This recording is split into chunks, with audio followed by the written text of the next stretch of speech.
박상욱 대법관 후보자 인사청문회 새누리당 간사 이한성입니다.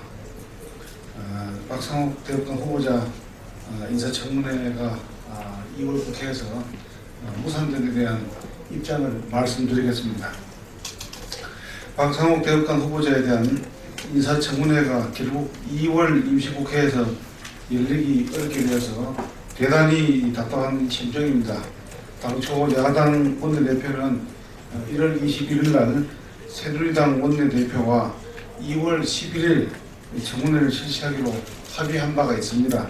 그러나 2월 5일 청문특위 전체 회의에서 야당 일부 의원이 박상욱 후보자의 고 박종철 고문치사 사건의 수사 관여 사실을 문제 삼아서 잠시 정회했다가 다시는 열리지 않고 2월 임시국회 끝자락에 오게 되었습니다.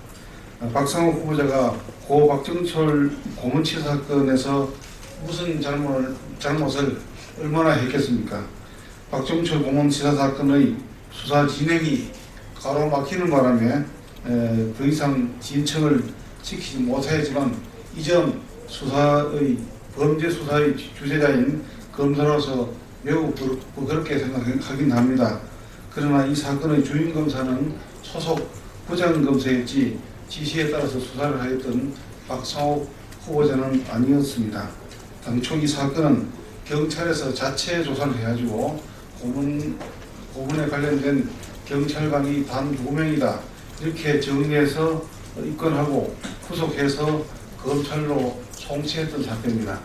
검찰에서 사건을 접수받아 보니까 역시 그 구속된 경찰관 역시 그 2명이 고문에 관여한 것으로 그렇게 자백을 하고 사실이 그렇게 정리되는 바람에 사실 당사자의 진술이 그렇게 있는 한 확연하게 정리되어 있는 한 수사 진행이 당장은 어렵다는 말씀을 수사 실정상 말씀드리지 않을 수가 없습니다. 이것이 제1차 수사입니다.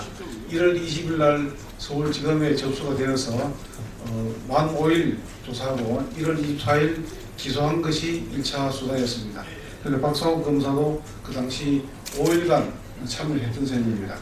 그 후 한 달쯤 된 뒤에 안상수 검사가 구속된 고문경찰관들의 심경이 변하면서 고문에 관여했던 사람들이 우리가 전부가 아닙니다. 3사람 더 있습니다. 이렇게 진술하는 바람에 사건이 불거졌고 그래서 안상수 검사는 수사에 참여했던 박상욱 검사에게도 설명을 했고 또 박상욱 검사로서는 선배 검사인 안상수 검사가 주임 검사인 부장검사와 상의를 해서 수사 절차를 진행할 것으로 믿고 있었습니다. 실제로 수사를 진행을 하고 당사자를 접견하고 진술조서도 작성을 했습니다. 그러나 3월 21일 개최된 당시 관계기관 대책회의에서 안기부 주도로 이 사건 수사를 더 이상 수사하지 않도록 결정하는 바람에 검찰로서도 그 결정에 따랐다는 점이 대단히 아쉬웠습니다.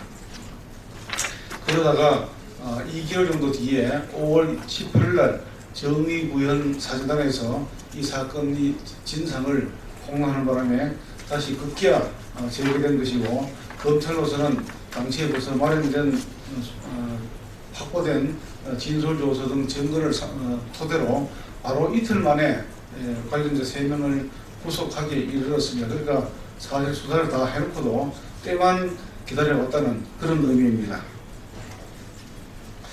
이때 박상욱 검사는 여주지청에서 서울지검으로 다시 파견 명령을 받게 되었고 며칠간 수사에 참여하게 되었습니다.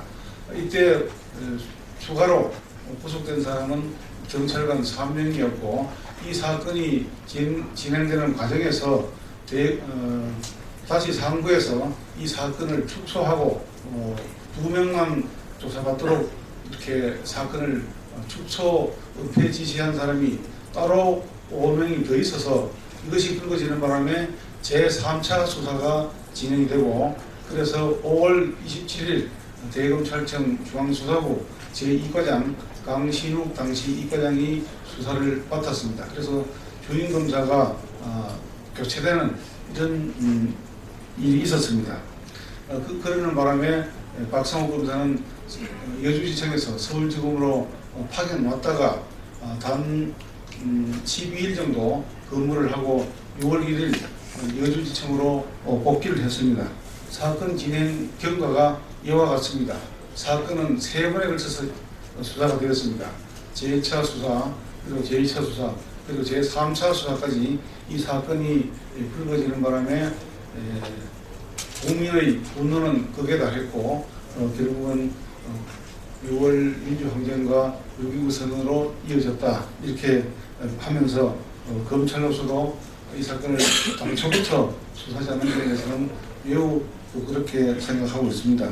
그러나 박성호 검사로서는 당시 주임 검사가 아니었기 때문에 직무상 대단히 한계에 있었다. 엄연히 주임 검사였는데 자기가 앞장서서 하기가 그랬고 자기로서는 부장검사에게 그 추가 정보를 보고하고 주임 검사가 수사 방향과 그 범위를 결정해 주면은 그 수사에 따르도록 하는 그런 선에 있었다는 것을 말씀드리고, 또 당시 주임 검사였던 신창은 당시 서울지검 제2부장검사는 검찰을 퇴직한 후에 1994년 국회의 압도적인 표차로 본회의를 통과해서 헌법재판관에 임명돼서 대가 없이 또 헌법재판관 임기를 잘 마쳤다는 말씀을 드리고, 또 제3차 수사를 맡았던 강신욱 대검찰청 당시 수사 이과장도 검찰을 퇴직한 후에 2000년도에 역시 또 국회 청문회를 거쳐서 또 국회 본회의 의결을 거쳐서 대법관으로 임명돼서 소임을 마쳤다는 말씀을 드립니다. 박성호 검사 역시 검찰에 오래 있으면서 많은 수사 성과를 쌓았고, 그래서 우수한 검사로 지정이 평가되어서 2003년 노무현 정부 때 당시 문재인 현재 새정년 새정치민주연합 대표께서 민정수석으로 계실 때 그 스크린을 받고 홍조 건정공장을 받았고, 다시 2005년 정기인사 때 박상호 검사는 또 다시 노무현 정부 대통령 때 문재인 민정수석의 스크린을 통해서 검사장으로 승진한 바가 있습니다. 이렇게 다 그 당시에 여러 가지 측면에서 검토가 되고 평가가 된 것을 지금 와서 문제 삼아서 청문회조차 열지 않는다는 것은 어불성설이고 또 국민의 알 권리를 침해하는 것이다 이렇게 생각하고 있습니다. 그래서 청문회의 취지에 따라서 이런 모든 의혹사항을 국민에게 의혹사항으로 폭로하거나 던져드리지만 말고 본인이 청문회장에서 선명하게 해명을 하게 하고 그 해명에 따라서 국민이 판단하게 하고, 또한 동료 국회의원들이 본회의장에서 의결권을 행사할 수 있도록 하는 것이 본연의 임무고 법에 따른 책무가 아닌가 그렇게 생각하면서 조속히 이 청문회를 개최하는데 협조할 것을 다시 한번 촉구하는 바입니다. 이상입니다. 감사합니다.